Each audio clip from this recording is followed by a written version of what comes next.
Et salut tout le monde, j'espère que vous allez bien. Aujourd'hui, on va voir comment nous pouvons acheter le Bitcoin chez Ndonge en utilisant le moyen de paiement mobile, Airtel Money, Orange Money ou bien M-Pesa. Donc sur ce, il faut se rendre d'abord sur le site de Ndonge. C'est ça qu'on va essayer de faire. On va se connecter. Une fois qu'on se connecte, bon, là sur les registres publics des gens qui achètent les unités. Donc moi je viens pas ici pour acheter les unités, pour l'instant ça ne concerne pas. Donc on va aller chercher l'échangeur. L'échangeur est là. On a deux options, achat et vente. Ça c'est les taux en cours, le volume général, volume de vente et puis volume d'achat. Donc tout est public ici. Donc ce qu'on va faire c'est d'acheter.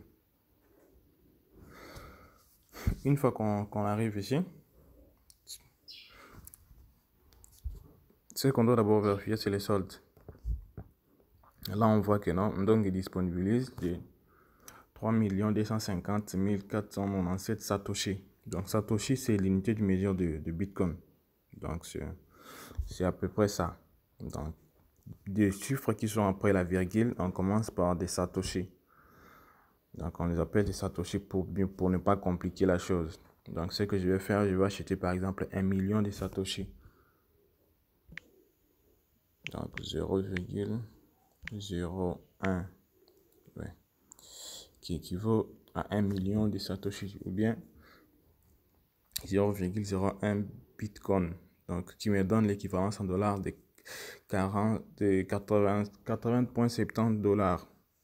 Donc avec les taux qui est actuellement de 12%, le montant payé est de 90,39 dollars. Donc j'ai des possibilités, soit de payer en USD, soit de payer en francs congolais. Donc je vais choisir d'abord le mode de paiement. Donc je prends mobile banking ou bien e-money. Je vais choisir Airtel Money. Devise, je prends USD. Je vais copier le numéro auquel je vais envoyer l'argent. Pour l'instant, je dois quitter ici pour aller effectuer le paiement. Donc, je retiens le montant total à payer, c'est de 90,37 dollars. Donc, je vais accéder dans mon compte Airtel Money. USD. Bon, pour le paiement, que ce soit Airtel Money, Vodafone, M-Pesa, Orange Money, ce que vous devez faire, c'est les retraits.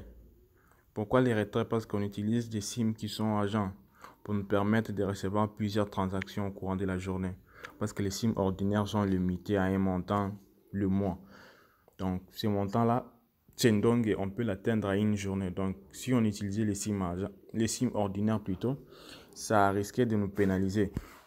Donc, je vais coller le numéro de Ndonge, numéro agent.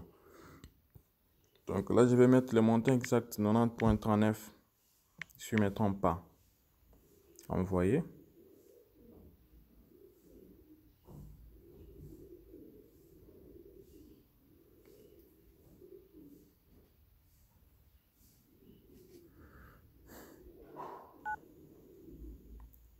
Bon, à partir d'ici, je vais mettre vous devez mettre votre mot de passe.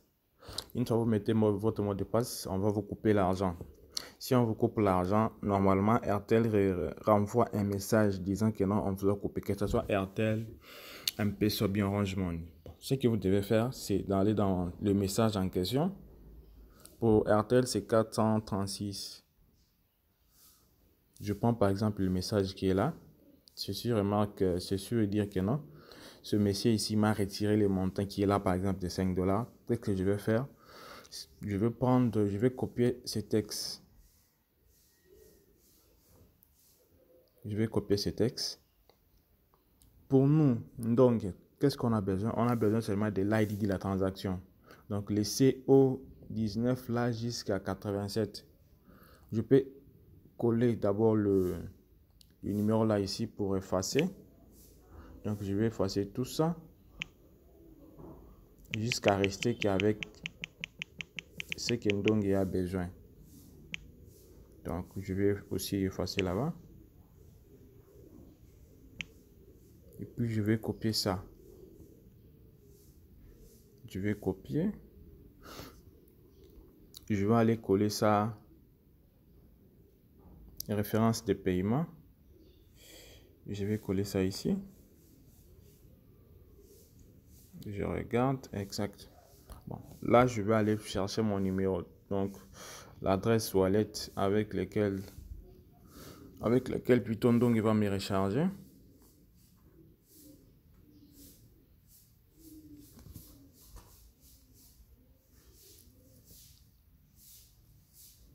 Donc ici, il y a un problème de la sécurité. Donc, tellement que la blockchain est sécurisée, donc parfois vous ne pouvez pas voir ce qui se passe ici. Vous allez voir que du noir. Donc sur ce, tout le monde sait déjà comment copier son adresse. Donc je copie l'adresse. Je peux revenir à Ndongue. Je vais coller l'adresse ici. Là, on écrit adresse portefeuille. Sur l'adresse à laquelle Ndongue va m'envoyer le BTC. Si c'est exact, je vais revenir ici. Donc, je dois confirmer maintenant. Donc, si vous appuyez sur effacer, ça vous donne. Donc, vous prenez en compte, vous faites un enregistrement manuel de tout ce que vous avez fait. Donc, une fois que vous appuyez sur effacer, ça vous donne la possibilité maintenant de voir valider. Une fois que vous validez, c'est bon. Donc, votre transaction a été prise en compte chez Ndongue. Là, maintenant, vous devez attendre. Donc, maximum 1 minute ou 1 minute 30 secondes pour que Ndongue recharge votre compte. Si vous venez ici, il faut toujours regarder les soldes. Le montant que vous devez mettre, ça doit être inférieur ou égal au solde. Vous ne pouvez pas mettre un montant supérieur. Si vous mettez un montant supérieur, ça ne va pas passer. Ou soit si vous envoyez l'argent qui est inférieur à la somme par rapport aux quantités de BTC que vous avez envoyé, votre transaction ne sera pas prise en compte. Là, il faut chercher à entrer manuellement en contact avec Ndongue pour que vous puissiez ajouter la différence.